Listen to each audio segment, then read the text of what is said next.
Assalamualaikum warahmatullahi wabarakatuh. Perkenalkan nama saya Habibah Alia. Saya dari kelas TI KIP 2 2023, NIM 41236714.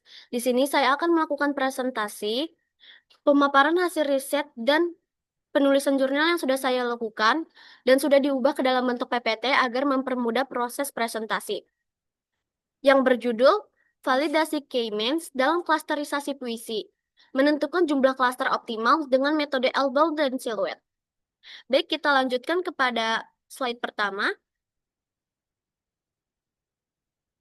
Di sini ada latar belakang, yaitu era digital dan data teks. Ketersediaan data teks melimpah, termasuk koleksi puisi yang beragam.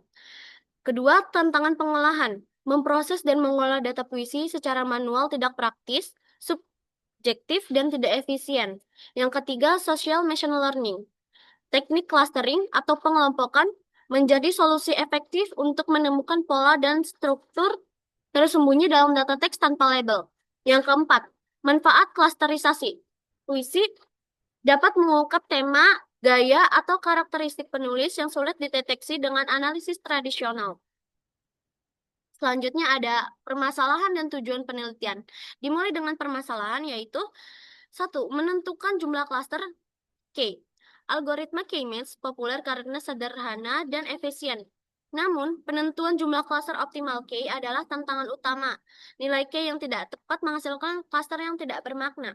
Yang kedua ada Curse of Dimensionality, yaitu teks puisi menghasilkan data berdimensi sangat tinggi, 42.960 fitur unik yang dapat menurunkan performa algoritma.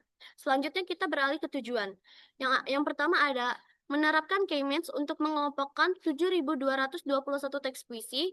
Kedua, menggunakan metode elbow dan siluet untuk menentukan jumlah klaster K yang paling optimal secara sistematis.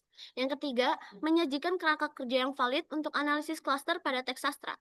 Selanjutnya kita beralih ke metodologi penelitian. Alur penelitian ini terdiri dari beberapa tahapan utama, yaitu pertama, pemrosesan data.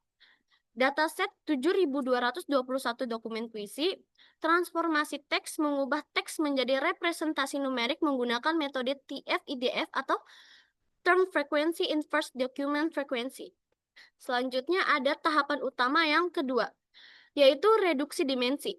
Tantangan, mengatasi curse of dimensionality dari matriks data yang besar, 7.221 puisi dikali 42.960.000 fitur. Solusinya, menerapkan prinsipal komponen analisis atau PCA untuk mengurangi dimensi data menjadi dua komponen utama. Selanjutnya, tahapan utama yang ketiga, klasterisasi dan validasi. Algoritma, menerapkan K-means pada data yang telah direduksi. Yang kedua ada validasi mencari jumlah klaster K optimal menggunakan dua metode. Metode elbow, menganalisis penurunan within cluster sum of squares atau WCSS. Yang kedua ada metode siluet untuk mengukur seberapa baik setiap data cocok dalam klasternya dibandingkan klaster yang lain. Selanjutnya ada hasil penentuan jumlah klaster optimal. Seperti pada gambar grafik di sebelah kanan ada silhouette score of different numbers of cluster. Berdasarkan analisis validasi, jumlah klaster yang optimal adalah 5. 1. Metode elbow. Grafik WCSS menunjukkan titik siku elbow yang jelas pada K sama dengan 5. Ini menandakan bahwa penambahan klaster setelah titik ini tidak memberikan peningkatan yang signifikan dalam kepadatan klaster. Yang kedua ada metode siluet. Nilai siluet skor rata-rata tertinggi 0,39, dicapai ketika jumlah klaster adalah 5. Skor ini menunjukkan validitas klaster yang memuaskan. Selanjutnya ada hasil kualitas klaster. Pada tabel sebelah kanan, evaluasi kuantitatif dan hasil klasterisasi dengan K-means menghasilkan matriks sebagai berikut. Interpretasi, skor siluet 0,39, meskipun menunjukkan adanya tumpang tindih antar grup, mengkonfirmasi bahwa pengelompokan tidak acak dan memiliki kepaduan internal yang baik. Yang kedua ada visualisasi menggunakan T-SNE, lebih lanjut mendukung adanya 5 pengelompokan yang berbeda. Lalu selanjutnya ada akhir diskusi dari jurnal ini. Yang pertama, ada efektivitas K-means, yaitu algoritma K-means terbukti efektif untuk analisis data sastra seperti puisi, mampu mengelompokkannya menjadi klaster-klaster yang bermakna. Yang kedua, pentingnya pra-pemrosesan. Konversi teks dengan TF-IDF dan reduksi dimensi dengan PCA sangat krusial untuk menangani data teks berdimensi tinggi dan meningkatkan performa algoritma. Yang ketiga, kerangka kerja yang kuat. Pendekatan validasi ganda menggunakan elbow dan siluet, memberikan metodologi yang sistematis dan kuat untuk menentukan parameter K, sehingga meningkatkan keandalan hasil penelitian. Yang keempat, kontribusi penelitian. Studi ini mengisi celah literatur dengan menyediakan kerangka kerja yang tervalidasi secara rinci untuk klasterisasi teks sastra, khususnya puisi. Selanjutnya kita berada ke kesimpulan dari penelitian ini.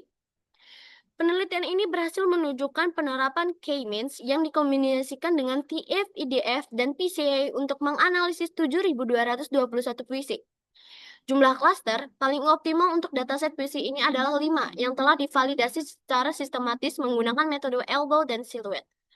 Metode yang digunakan terbukti andal untuk menemukan pola dan struktur tematik tersembunyi dalam koleksi teks sastra yang besar dan kompleks.